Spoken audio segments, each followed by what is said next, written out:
Une présidente de groupe court en talons à la défense pour rattraper un mécanicien sans diplôme que ses RH viennent d'écarter. Ce qui s'est passé ensuite va vous émouvoir. Si vous voulez découvrir comment se termine cette incroyable tournure du destin, abonnez-vous dès maintenant. L'entretien avait duré exactement 8 minutes. Mathis Perrin, 36 ans, les mains encore marbrées de traces d'huile qu'il n'avait pas réussi à faire disparaître complètement, se leva et se dirigea vers la porte. La responsable des ressources humaines n'avait jeté qu'un regard distrait à son CV avant de lui annoncer que son profil ne correspondait pas au poste. Aucun CAP ni BTS, aucune certification d'une institution reconnue, seulement 20 années d'expérience qui, manifestement, ne comptaient pas. Il quitta sans un mot la tour de verre du groupe Delcourt Automobile à la Défense, les épaules voûtées sous le poids d'un refus de plus. Il était presque arrivé au parking lorsqu'il entendit des pas derrière lui. Des pas rapides, des talons qui claquaient sur la dalle de l'esplanade. Puis une voix qui l'appela par son prénom. Il se retourna et aperçut une femme en tailleur beige élégant qui courait vers lui, le doigt tendu, comme pour le retenir avant qu'il ne disparaisse. C'était Victoire Delcourt, la propriétaire du groupe entier, et elle le supplia de s'arrêter. Si tu es prêt pour cette histoire, écris en commentaire la ville depuis laquelle tu regardes. Mathis Perrin avait grandi dans une petite atelier de la périphérie du Mans, l'endroit où son père et son grand-père avant lui avaient consacré leur vie au moteur. C'était un atelier modeste, coincé entre une boulangerie et un kiosque à journaux, avec une enseigne rouillée au-dessus de la porte où l'on lisait simplement Perrin et Fils. Pas de publicité, pas de campagne, seulement une réputation patiemment bâtie au fil des décennies.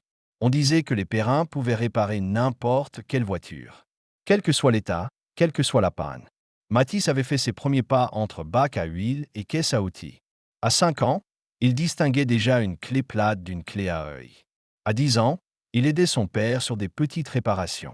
À 15 ans, il avait entièrement démonté puis remonté son premier moteur, un vieux bicylindre de 2 CV que tout le monde croyait bon pour la casse. Le moteur avait tourné ensuite mieux qu'au premier jour. Son père lui avait tout appris. Pas dans une salle de classe, pas dans des livres, mais côte à côte, moteur après moteur, problème après problème. C'était une formation sans diplôme, mais plus profonde que n'importe quel cursus académique. Mathis n'apprit pas seulement comment fonctionnaient les moteurs. Il apprit à les sentir, à interpréter leur bruit, à deviner leurs faiblesses avant qu'elles ne deviennent des pannes. Après la mort de son père, 5 ans plus tôt, Mathis avait repris l'atelier. Les années furent rudes. Les grands constructeurs déployaient partout leur réseau de services. Les clients qui venaient autrefois fidèlement chez les Perrin se laissaient attirer par des offres agressives, des forfaits entretien clinquants, des salons d'attente aux fauteuils neufs, au café gratuit et au Wi-Fi. La petite enseigne familiale, avec ses dalles fendillées et l'odeur de solvant, faisait pâle figure face aux baies vitrées et aux sols impeccables des centres agréés. Peu à peu, la clientèle s'effritait. Il s'était battu, il s'était adapté, il s'était spécialisé dans les véhicules de collection et les cas désespérés que d'autres ateliers refusaient. Mais cela ne suffisait pas. 3 mois plus tôt, il avait dû fermer. 100 ans d'histoire familiale, balayée par une procédure d'expulsion et un propriétaire pressé de vendre la parcelle à un promoteur qui rêvait de loft et de vitrines neuves. Mathis avait tout perdu de ce que son père et son grand-père avaient construit depuis 1923. Il avait vendu la plupart des outils pour régler les dernières dettes, gardant seulement la mallette cabossée de son père, quelques clés qu'il connaissait par le poids dans la paume et un comparateur à cadran dont l'aiguille avait accompagné tant de réglages de soupapes. Il était monté à Paris avec une valise pleine de souvenirs, un CV saturé d'expérience et aucune ligne de diplôme. Pendant 3 mois, il avait répondu à chaque annonce pouvant frôler de près ou de loin son expertise. Ateliers indépendants, concessions, unités industrielles, même des magasins de vélos électriques. Les réponses tombaient, polies et identiques. Pas de CAP ni de BEP, pas de BTS, pas de certificats agréés, pas de chance. L'entretien chez Delcourt Automobile était sa dernière cartouche. Un grand groupe positionné sur le haut de gamme, avec une division dédiée aux véhicules de collection, un terrain qui correspondait exactement à ses mains et à ses habitudes. Il s'était préparé minutieusement, avait repassé son meilleur costume, fait briller des chaussures dont le cuir gardait pourtant les cicatrices du sol de l'atelier.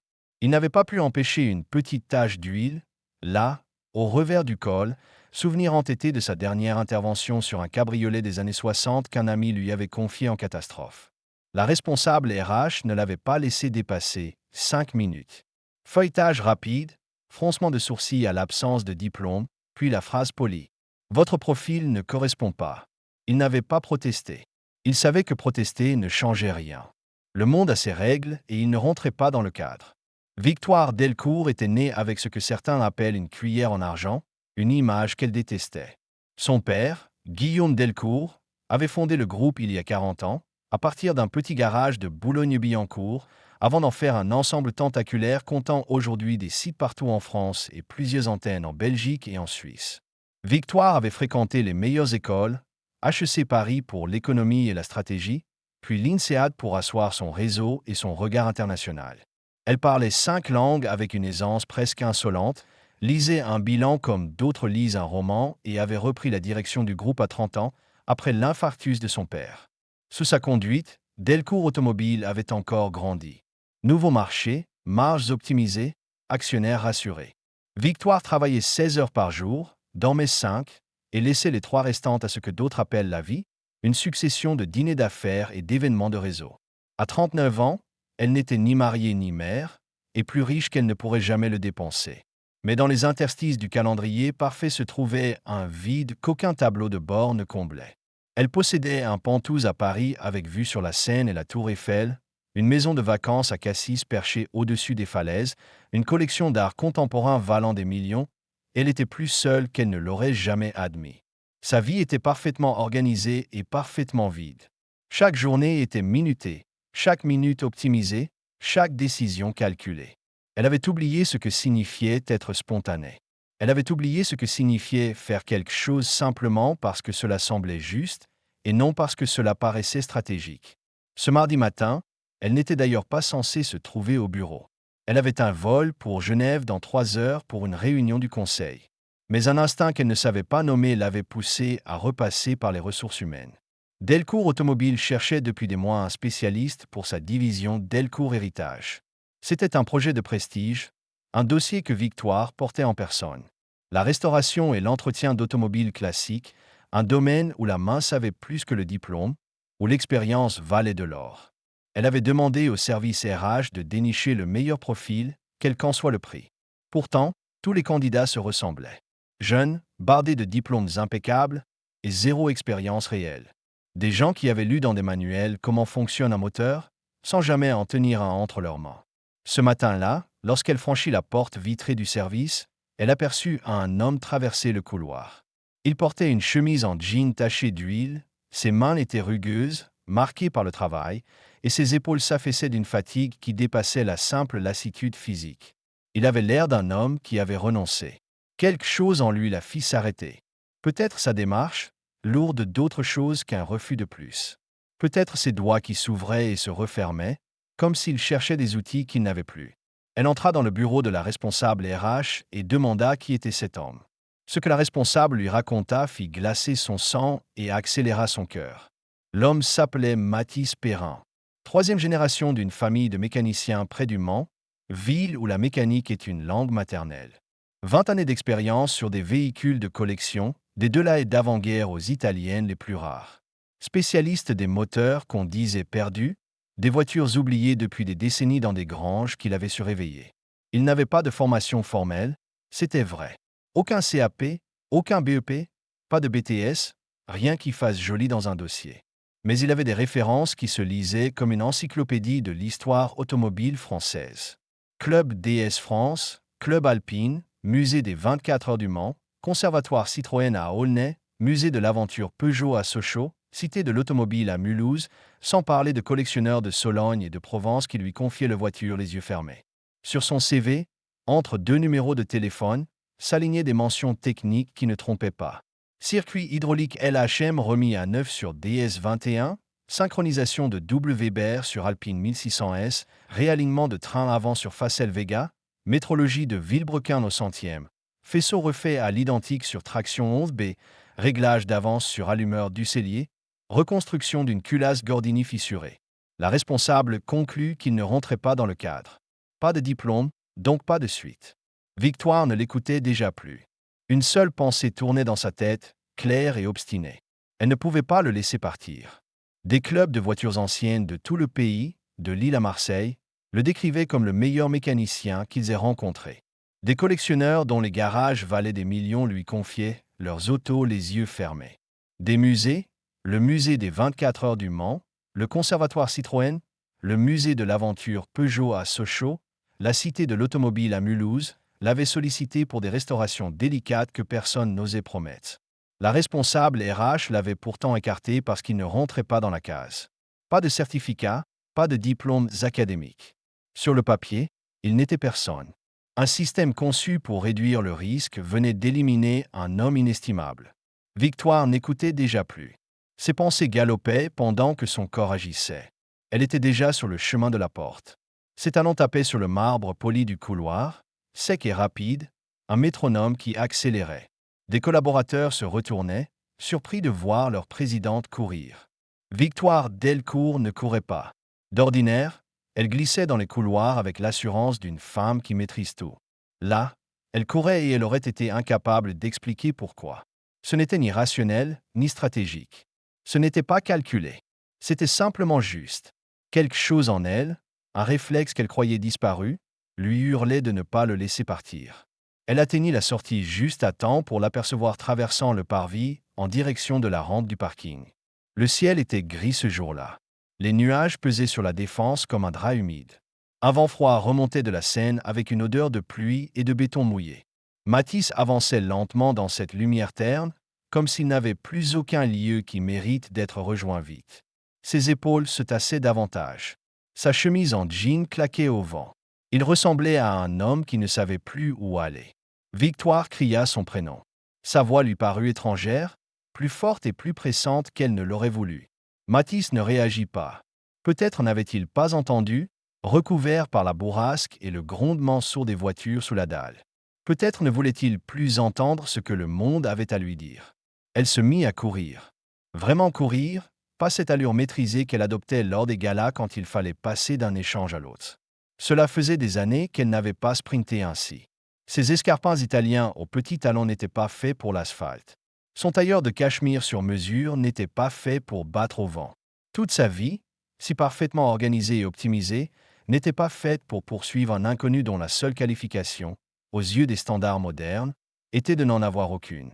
Pourtant elle courait, et à chaque foulée elle se sentait plus vivante qu'elle ne l'avait été depuis longtemps. Elle le rattrapa au moment où il atteignait sa voiture. Une Peugeot 205 GTI 1.9, au moins 30 ans, bleu Miami qui miroitait faiblement sous la lumière laiteuse du ciel. La carrosserie était impeccable. Pas une rayure, pas une bosse, une peinture tendue comme un miroir. Quand Matisse tourna la clé, le XU s'ébroua puis prit un ralenti vif et propre, un ronronnement grave, presque félin, comme s'il venait de sortir de l'usine de Poissy. Bien sûr, évidemment, cet homme roulait dans une auto que lui seul tenait en état concours. Une voiture que beaucoup auraient envoyée à la casse. Elle cria de nouveau son prénom, plus fort, haletante. Il se retourna. Il la regarda avec des yeux trop fatigués pour s'étonner, des yeux bruns, profonds et chauds, mais voilés par une résignation lourde. Il vit la femme en tailleur, essoufflée devant lui, le doigt encore tendu comme pour l'agripper, et il ne comprit pas ce qu'elle voulait. Qu'est-ce qu'une femme comme elle pouvait bien attendre d'un homme comme lui? Victoire mit un instant à retrouver son souffle. Son cœur cognait, pas seulement à cause de l'effort, mais à cause d'autres choses qu'elle ne savait pas nommer. Elle lui dit qu'ils avaient fait une erreur, une grosse erreur, qu'ils avaient besoin de lui, qu'elle était prête à tout pour qu'il reste. Si cette histoire te plaît, laisse un like et abonne-toi. On continue. Matisse la fixa longtemps sans répondre. Les secondes s'étirèrent. Il avait trop souvent entendu de belles phrases quand on voulait quelque chose de lui. Il avait appris à se méfier des mots, surtout de se prononcer par des gens qui ont tout. Il dit qu'il ne la croyait pas. Ce n'était pas de l'impolitesse, c'était de l'expérience. Des gens comme Victoire Delcourt parlaient bien, puis oubliaient dès que cela devenait inconfortable. Il l'avait vécu trop de fois. Victoire hocha la tête comme si elle s'attendait exactement à cette réponse. Elle sortit son téléphone et passa un appel. 5 minutes plus tard, un plateau arriva sur le parvis. Sur la plateforme, sanglée par des sangles élimées, reposait une Citroën DS 21 Palace de 1967, teinte sable métallisée à l'origine, l'une des icônes les plus précieuses de l'histoire automobile française. Et elle était dans un état lamentable. Le moteur ne donnait aucun signe de vie. Le circuit hydraulique avait vomi son LHM. Des traînées vertes marbraient le dessous de caisse. Les sphères étaient à plat, la voiture gisait au ras du plateau, affaissée comme un animal blessé. La tôle piquée par la rouille boursouflait au bord des ailes, la sellerie avait été grignotée par les souris, le ciel de toit pendait en loques. Toutes les boutiques qu'il avait vues avaient rendu le verdict. La restauration coûterait plus cher que la valeur de la voiture. Victoire dit à Mathis que c'était la déesse de son père. Sa première vraie voiture, la seule qu'il n'avait jamais pu vendre. Depuis sa mort, elle dormait dans une grange en Sologne et pourrissait. Elle donnerait tout pour la revoir se lever sur sa suspension et rouler à nouveau. Elle proposa un marché. Qu'il remette la déesse en état. S'il y arrivait, s'il parvenait à redonner vie à cette voiture, elle lui offrirait un poste. Pas celui d'un simple mécanicien, mais la direction de toute la division Delcourt Héritage, avec les moyens et la reconnaissance à la hauteur de son expérience. Avec un salaire à la hauteur de son expérience, pas de ses certificats. Mathis contempla longuement la déesse. Ses doigts tressaillirent, comme s'il voulait déjà se mettre au travail. C'était une belle voiture, même dans cet état. On devinait ce qu'elle avait été. On devinait ce qu'elle pouvait redevenir. Il accepta, pas parce qu'il faisait confiance à Victoire, mais parce qu'il ne pouvait pas laisser mourir cette auto. Les 6 semaines suivantes, il les passa dans un atelier que Victoire avait mis à sa disposition, à Boulogne-Billancourt, derrière une porte métallique anonyme. L'endroit était moderne, équipé de ponts neufs, d'un banc d'injection, d'un tour brillant. Pourtant, Mathis utilisait surtout ses propres outils. Les vieux coffrets Facom de son père, la clé dynamométrique dont il connaissait la raideur, le comparateur au cadran jauni, un petit marteau à panne ronde poli par 3 générations de mains. Il travaillait du lever du jour jusqu'à la nuit. Il documentait chaque étape dans un carnet noir, photos, schémas, couple de serrage, références. Il déposait le moteur, ouvrait la culasse, contrôlait la planéité, faisait rôder les soupapes, changeait les guides, refaisait les sièges, réalisait les cylindres si nécessaire, posait des segments neufs, des coussinets impeccables. Il nettoyait le carter, vérifiait la pompe à huile, réglait la distribution, remontait au cordeau. Il déposait le carburateur double corps, le mettait en bain, changeait les gicleurs usés, synchronisait, réglait la richesse au quart de tour, calait l'allumage sur l'étincelle franche. Il reprenait tout le circuit hydraulique. Vidange complète du LHM, durite remplacée, joint neuf, pompe haute pression reconditionnée, conjoncteur-disjoncteur ouvert et nettoyé, correcteur de hauteur débloqué et réglé à la pige, sphère rechargée à l'azote, étrier purgé jusqu'au verre limpide. Il refaisait le faisceau, fil par fil, en respectant les codes couleurs d'époque, ressoudait des cosses étamées, isolés propres.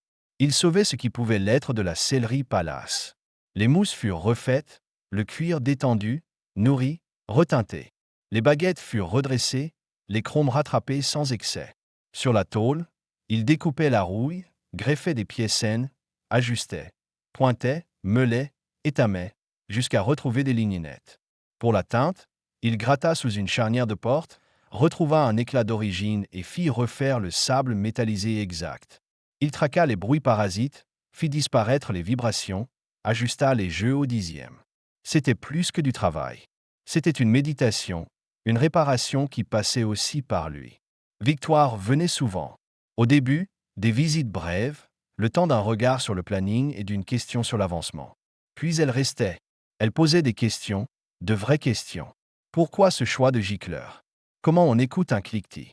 À quoi sert ce champignon de frein qui n'est pas une pédale?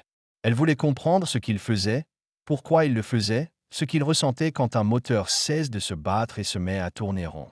Mathis, d'abord avare de mots, se mit à parler. De son père qui disait qu'une voiture a une âme et qu'il faut apprendre sa langue. De son grand-père qui avait réparé des moteurs que personne n'aurait osé ouvrir. De l'atelier près du Mans qui avait été le centre de gravité de leur famille pendant 3 générations. Du café qui sentait l'huile et des dimanches passés à remonter des carburateurs sur un chiffon propre. Et Victoire écoutait. Vraiment. Pour la première fois depuis des années, elle écoutait quelqu'un sans penser à sa prochaine réunion. Un soir, il tourna la clé de contact. Le démarreur entraîna, le 4 cylindres toussa une fois, 2 fois, puis prit. Un grondement feutré, franc, une musique simple et juste. Dans le même souffle, la déesse commença à se lever. Le nez d'abord, puis l'arrière, dans un soupir hydraulique presque vivant. La voiture retrouva sa posture, droite, fière, équilibrée.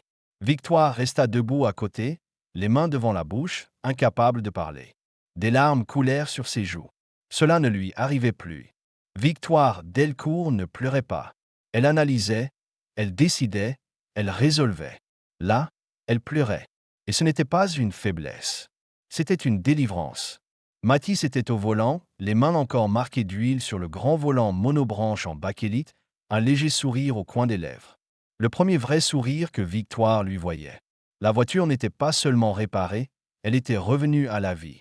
La carrosserie luisait dans son sable métallisé d'origine, une nuance que l'on ne trouve plus au nuancier et que Mathis avait patiemment reconstruite à partir d'un éclat oublié.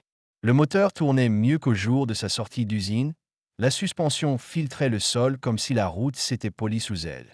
Chaque détail sonnait juste, chaque couture tombait à l'endroit, chaque ligne retrouvait sa grâce.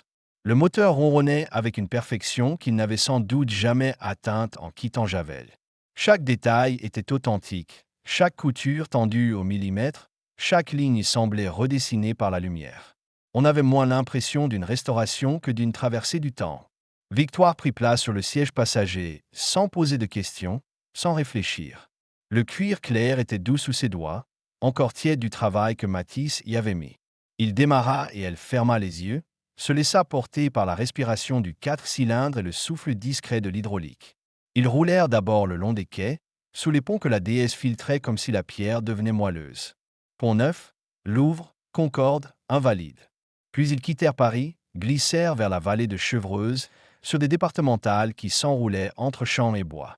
Dans les villages, des passants s'arrêtaient pour regarder la vieille Citroën se redresser au ralentisseur, étonnée et fière de sa propre grâce retrouvée. Ils ne parlaient pas. Ils n'en avaient pas besoin. La voiture tenait lieu de voix et dans ce silence-là, ils se comprenaient mieux que par mille mots. Quand ils revinrent, la nuit avait pris la ville. Le halo des réverbères se reflétait sur le capot et la lune dessinait un trait pâle sur la nervure centrale. Victoire proposa à Mathis l'emploi promis, formalisé par un contrat que ses juristes prépareraient dès le lendemain. Il devenait officiellement le responsable de Delcourt Héritage. Ce n'était pourtant pas la seule chose qui commença cette nuit-là. Au moment de se dire au revoir, Victoire garda sa main une seconde de trop. Et tous deux sûrs que ce n'était qu'un début. Dans les mois qui suivirent, beaucoup changea. Mathis bâtit son équipe. Il alla chercher des profils que les filtres laissaient tomber. Un taulier formeur de Saint-Ouen qui savait tirer une aile dans la tôle sans une goutte de mastic. Une sellière du 11e qui repiquait une couture palace les yeux fermés. Un motoriste retraité de Billancourt qui reconnaissait un cliquetis d'avance au simple souffle. Une électricienne autodidacte de Dreux qui refaisait un faisceau à l'identique en respectant chaque code couleur. Ils acceptaient les dossiers que d'autres refusaient. Une Alpine à 110 600 S muette depuis 30 ans. Une Facel Vega HK5 Sense dont la boîte hurlait. Une Peugeot 404 cabriolet injection qui noyait ses bougies. Une Citroën SM au V6 capricieux. Parfois des étrangères aussi, quand il fallait prouver qu'un savoir-faire n'a pas de frontières. Un coupé Jaguar E-Type que beaucoup qualifient de plus belle voiture du monde. Une Mercedes 300 SL papillon à la pompe d'injection récalcitrante. Des automobiles qui racontaient des histoires, et Mathis leur apprenait à les prolonger au lieu de les effacer. Le plus grand changement eut lieu chez Victoire. Elle commença par travailler 1 heure de moins par jour. Puis 2. Puis des après-midi entiers. Elle s'accorda du temps qui n'était pas planifié. Du temps sans objectif et sans mesure. Elle venait souvent à l'atelier, s'asseyait sur un tabouret, se laissait envelopper par l'odeur de métal chaud, de cuir et de LHM. Elle apprit les noms des outils et leur musique. Clé dynamométrique qui clique au bon couple. Pince à segments qui se referment avec délicatesse. Extracteur d'injecteur qui résiste, puis cède net. Elle apprit à régler un carburateur, un double corps Weber d'Alpine ou un Solex sur DS, à vérifier l'avance à l'allumage à la lampe stroboscopique, à entendre le cœur d'un moteur à travers les vibrations du volant. Elle apprit à sentir un jeu de soupape trop serré au sifflement ténu, à reconnaître la graisse qui a cuit au bruit d'une rotule sèche, à faire la différence entre un cliquetis d'essence pauvre et un cognement de bielle. Elle apprit surtout qu'il existe des choses plus importantes que les bilans et les parts de marché. Des choses que l'on mesure à la justesse d'un ralenti, au silence d'une porte qui se referme, à la lumière qui se remet à vivre dans le regard de quelqu'un quand une voiture se lève et reprend la route. Leur relation se développa lentement, comme un moteur que l'on chauffe avec douceur. Cela commença par un café après le travail, dans le petit bistrot au comptoir rayé en face de l'atelier de Boulogne. Puis par des dîners dans des adresses que Mathis connaissait et que Victoire n'aurait jamais trouvées. Une cantine ouvrière planquée derrière le périphérique où l'on servait un bœuf-carotte qui sentait la braise. Un bouillon près de Montparnasse où le serveur ne notait rien et se souvenait de tout. Une table d'un ruelle de Belleville où le patron sortait une tarte encore tiède de son four domestique. Vinrent ensuite les conversations qui n'en finissaient plus, sur un banc du parc de Saint-Cloud d'où l'on voyait la ville scintiller, ou sur le toit de l'atelier, assis sur des couvertures, avec pour musique de fond le tintement des dilatations de métal quand la nuit tombe. Ils se dirent leurs rêves et leurs peurs. Ils parlèrent des pertes qu'on n'a jamais vraiment surmontées. Ils découvrirent que, malgré l'écart de leur monde, ils portaient des poids jumeaux. La charge des attentes familiales, ce fardeau invisible qui serre les épaules. La solitude du succès, que personne n'imagine de l'extérieur. La sensation d'être toujours en dessous, quoi que l'on accomplisse. Un an après leur première rencontre sur le parvis, ils étaient de nouveau assis dans la voiture du père de Victoire. Cette fois, elle conduisait. Mathis lui avait appris, patiemment, avec cette bienveillance têtue qui avait été celle de son propre père. Ils prirent la route au petit matin, glissèrent jusqu'à une auberge discrète au bord de la Sarthe, près de Solesmes, avec une terrasse qui mordait sur l'eau. Au dessert, une tarte tatin à la crème vanillée, il lui demanda si elle voulait l'épouser. Il n'avait pas de bague. Il n'avait que ses mains, qui savent réparer ce qui est cassé. Des mains qui lui avaient montré que la vie ne se résume pas à des chiffres et à des stratégies. Victoire dit oui. Elle n'avait jamais dit quelque chose d'aussi vite et d'aussi sûrement. Ce fut la meilleure décision de sa vie. Le mariage eut lieu 2 ans après ce jour où elle avait couru derrière un candidat recalé. Petite cérémonie dans le jardin de la maison en pierre qu'ils avaient achetée ensemble dans le Perche. Pas de presse mondaine, pas d'administrateur, seulement la famille et les amis. Mathis porta un costume sans tache d'huile pour la première fois. Victoire, une simple robe blanche sans étiquette, sans diamant. La déesse, polie à la perfection, les attendait devant le portail et les emmena pour le voyage de noces, par les routes tranquilles de la vallée de Chevreuse puis vers l'Atlantique. Aujourd'hui, 5 ans plus tard, Delcourt Automobile est toujours prospère, mais l'entreprise a changé. Victoire ne travaille plus que 30 heures par semaine.